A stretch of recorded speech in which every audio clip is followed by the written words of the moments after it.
Hello everyone, class 10 কাৰণে প্ৰথম lecture য'ত আমি trigonometric identities বিষয়ে পঢ়িম আৰু trigonometric identitiesকে পাইথাগোৰিয়ান identities বুলি কিয় কোৱা যায় আমি ইয়াত চাম ঠিক আছে সো প্ৰথম আমি trigonometric identities যোৱা আগত এটা বস্তু মনত ৰাখা right angle triangle যোনটো এংগল ল তাৰ অপজিট সাইডটো পাৰপেন্ডিকুলাৰ বুলি কোৱা যায় তাৰ লগত লাগি থকা সাইডটো বেছ বুলি কোৱা যায় আৰু right angle triangle সবতছে লংগেষ্ট সাইডটো কোৱা যায় হাইপোটেনাস ঠিক আছে এটা এই ট্ৰায়াঙ্গলটোত যদি মই পাইথাগোৰাছ থিওৰেম যদি ইউজ কৰো তে কেনেকুৱা হ'ব দেখাত AC square plus BC square equal to AB square হ'ব ঠিক আছে এটা AC square AB BC square আৰু AB স্কয়াৰ জাগাত মই কি বহাম মই AC স্কয়াৰ মই লিখিম perpendicular square by BC square equal to H square কাৰণ আমি জানো যে পাৰপেন্ডিকুলাৰ মানে কি AC B মানে কি হয় BC আৰু H মানে AB এতিয়া মোৰ মন গল যে মই এই গুটি ইকুৱেশনটোক লেফট সাইড আৰু ৰাইট সাইড মানে লেফট হ্যান্ড সাইড আৰু ৰাইট হ্যান্ড সাইডক মই কিহে ডিভাইড কৰিম H স্কয়াৰ ডিভাইড কৰিম এতিয়া dividing LHS and RHS by AC square এটা কি হ'ব তেনে হলে দেখাত ইকুৱেশনটো P square by AC square হ'ব plus B square by AC square হ'ব equal to H square by AC square হ'ব এতিয়া এটুক মই কেনেকৈ লিখিব পাৰিম P by H whole square কাৰণ দুইটাতে স্কয়াৰ আছে plus B by H whole square equal to H by H whole square এতিয়া আমি জানো যে sin theta equal to কি হয় perpendicular by hypotenuse আৰু cos theta equal to base by hypotenuse এটা perpendicular P by H ৰ জাগাত মই কি বহাম ইয়াত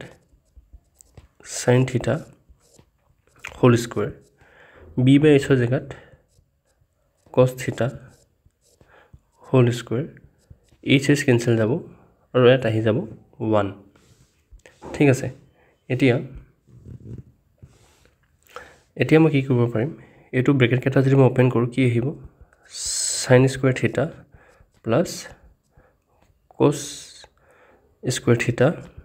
equal to 1 আহিলে এটোৱে হল তোমালোকৰ প্ৰথম trigonometric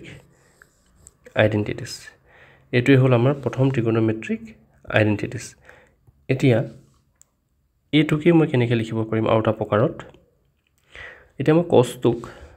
এই cos থিটাটো যদি মই ইফালে লৈ যাওঁ ইকুৱেলৰ যদি ৰাইট হ্যান্ড সাইডত লৈ যাওঁ তেনে হলে কি আহিব sin square theta equal to 1 minus cos square theta so এটো এটা ইয়াৰে এই ইকুৱেশনটোৰে এটা ইন্টাৰপ্ৰিটেশন হল ঠিক আছে sin square theta plus cos square theta equal to 1 অৰে আৰু তাকে আমি কেনেকৈ লিখিব পাৰিম sin square theta equal to 1 minus cos square theta এতিয়া যদি মই cos টোক হেফেলা নিনি এটা মই sin টোক যদি ইফালে লৈ যাওঁ ৰাইট হ্যান্ড সাইডলৈ তেতিয়া কি আহিব cos square theta equal to 1 minus sin square theta এটো এটা কি হল তোমালোকৰ এটো এটা আমাৰ নতুন এটা আইডেন্টিটিস কিন্তু এটা ইম্পৰ্টেন্ট কথাটো হল যে সৰি কিন্তু এটা ইম্পৰ্টেন্ট কথাটো হল যে মেইন ইকুৱেশনটো হল এটো যে sin square theta plus cos square theta অলপ দিগদাৰ হৈ আছে 1 মিনিট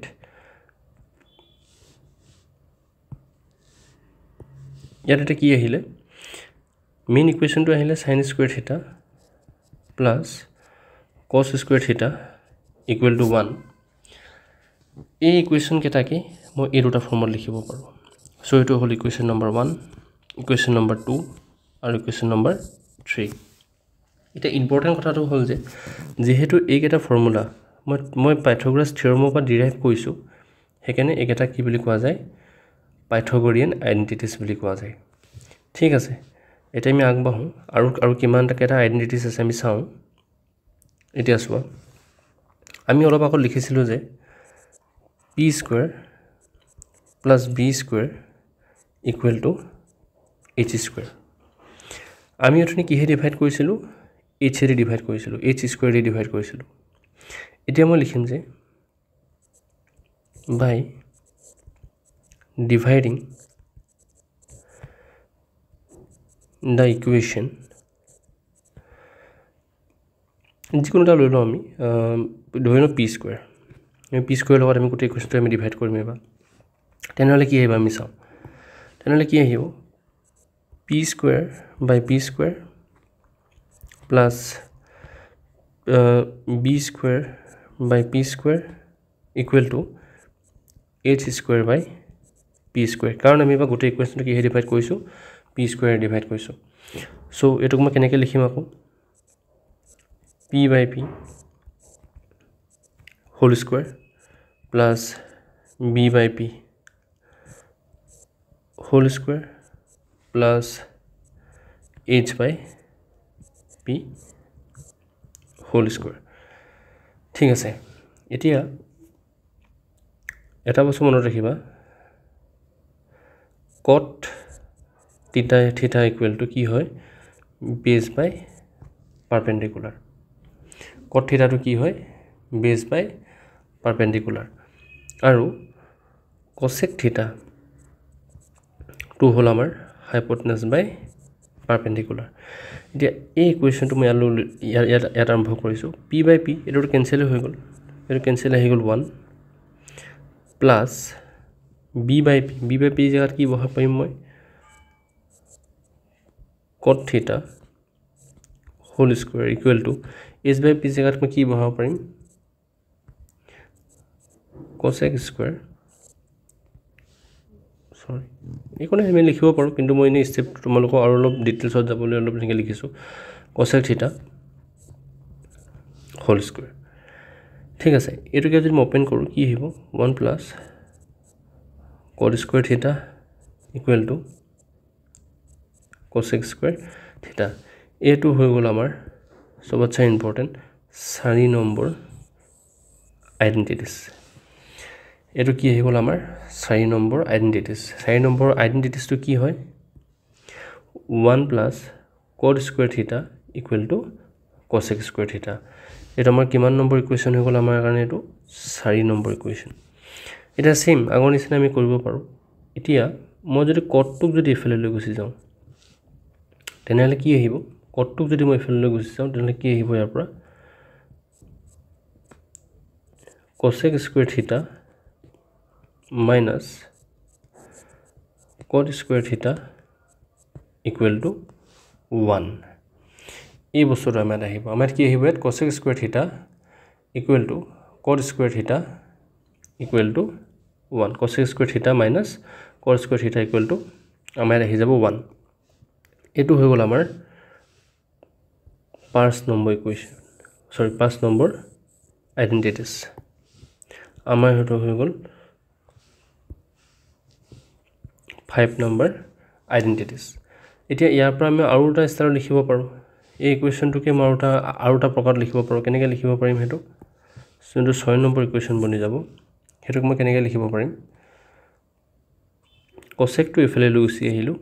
আৰু cot টুক মই এফালে লৈ গুছি গলো তেনেহলে কি আহিব ইয়াত সৰি হেতু নকৰাকে আমি কামটা কৰো ইয়াত এবা আমি 1 টু এফালে লৈ গুছি যাওঁ এই 1 টুক যদি এফালে লৈ গুছি যাওঁ তেনে কি আহিব তেনেহলে ইয়াত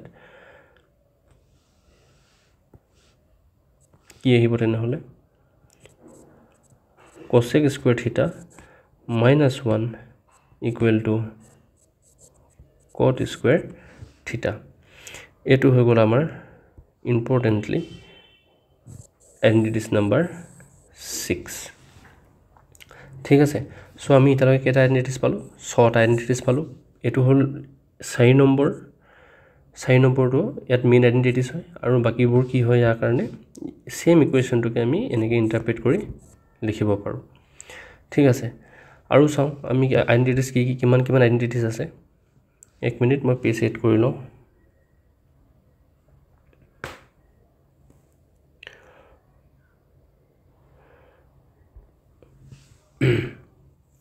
ঠিক আছে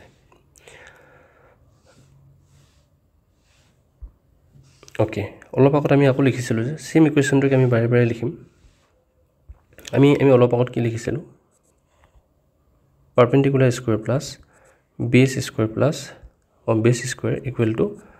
hypotenuse square অকমান আগত আমি কি কৰিলোঁ p square আমি ডিভাইড কৰিলোঁ গোটেই আমি ইকুৱেশ্যনটো এটা আমি কি কৰিম dividing by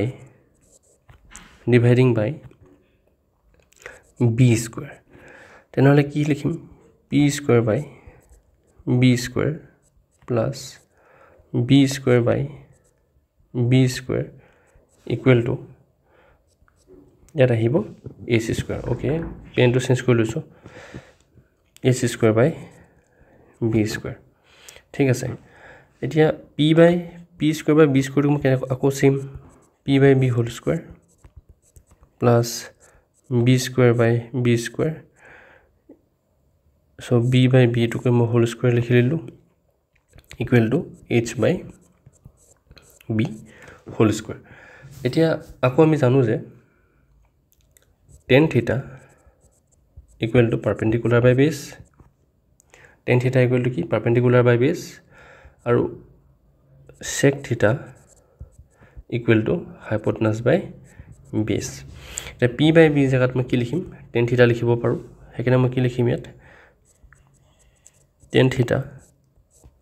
whole square plus b cancel যাব ইয়াত আহিব 1 equal to h by b ইয়াত আহিব কি sec theta whole square এতিয়া মই কি কৰিব পাৰিম সেম আগৰ নিচিনাই tan square theta plus 1 equal to sec square theta এটো হৈ গল আমাৰ আইডেন্টিটিজ নাম্বাৰ 7 এটো আমাৰ কি হৈ গল আইডেন্টিটিজ নাম্বাৰ 7 হল এতিয়া এটোকে মই আকৌ বেলেগ ধৰণত লিখিব পাৰো কেনেকৈ লিখিব পাৰিম ইয়াক মই কি কৰিম এতিয়া এই 1 টোক যদি মই সেকৰ ইফালে লৈ গুছি যাওঁ এই 1 টোক যদি মই ইফালে সেকৰ ইফালে লৈ গুছি যাওঁ তেনে কি আহিব ইয়াত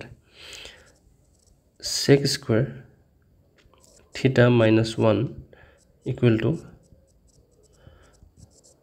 tan square theta so ইয়াত নতুন ইকুৱেশ্যন আহিলে মেইন ইকুৱেশ্যনটো হয় এটো কিন্তু ইয়াৰে ইন্টাৰপ্ৰিটেশন আমি এটা এটো লিখিছো এটো হল আমাৰ ইকুৱেশ্যন নাম্বাৰ 8 ঠিক আছে এতিয়া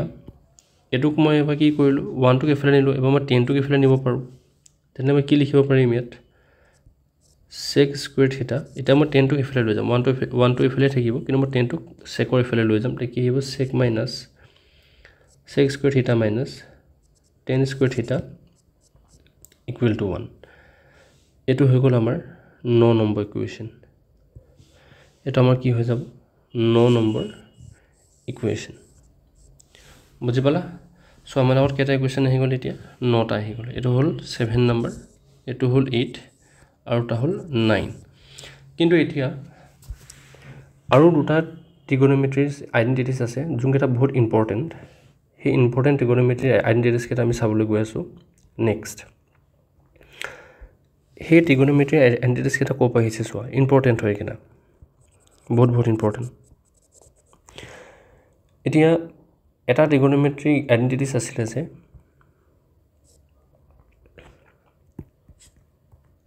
এটো cosec square theta minus cot square theta equal to 1 এটা আমি algebraic identities টা জানো যে a square minus b square equal to a plus b into a minus b এটা ইয়াত সোৱা cosec theta টোক মই যদি ধৰিলো a cot থিটাটোক যদি ধৰি লওঁ মই b এটা এটোক মই কেনেকৈ লিখিব পাৰিম cosec স্কয়াৰ থিটা cot স্কয়াৰ থিটাটোক মই এনেকৈ লিখিব পাৰিম cosec থিটা হোল স্কয়াৰ মাইনাস cot থিটা হোল স্কয়াৰ ইকুৱেল টু 1 এতিয়া চোৱা এই পাৰ্টটো এই দুটা পাৰ্ট কাৰ নিচিনা দেখা লাগিলে a square minus b square নিচিনা লাগিলে হেকিনে মই কি লিখিব পাৰিম ইয়াত cosec থিটা প্লাস cot থিটা ইনটু a প্লাস b লিখিলো এটা আমি a মাইনাস b লিখিব লাগিব cosec থিটা মাইনাস cot থিটা ইকুৱেল টু 1 ঠিক আছে এই পাৰ্টটোকে এটা মই কেনেকৈ লিখিব পাৰিম cosec থিটা প্লাস cot থিটা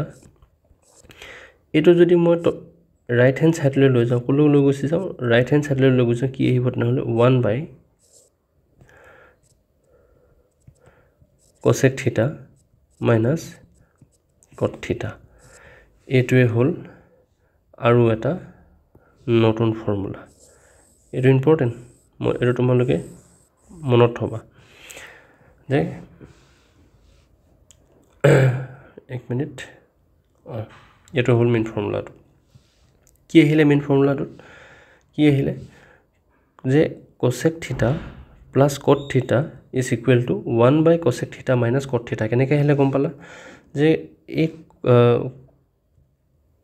cosec স্কয়াৰ থিটা minus cot স্কয়াৰ থিটা equal to যোনটো 1 হয় হেতুক মই কি ফৰ্মত লৈ গলো a square minus b square ফৰ্মত লৈ গলো যা কি হয় a plus b a minus b হেকিনে এটুক মই ধৰি ললো a এটুক মই ধৰি ললো b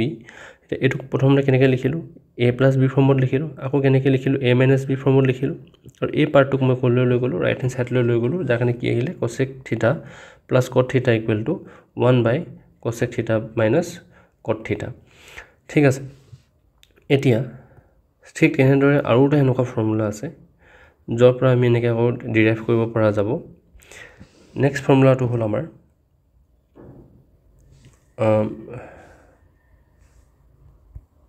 নেক্সট ফৰ্মুলাটো এক মিনিট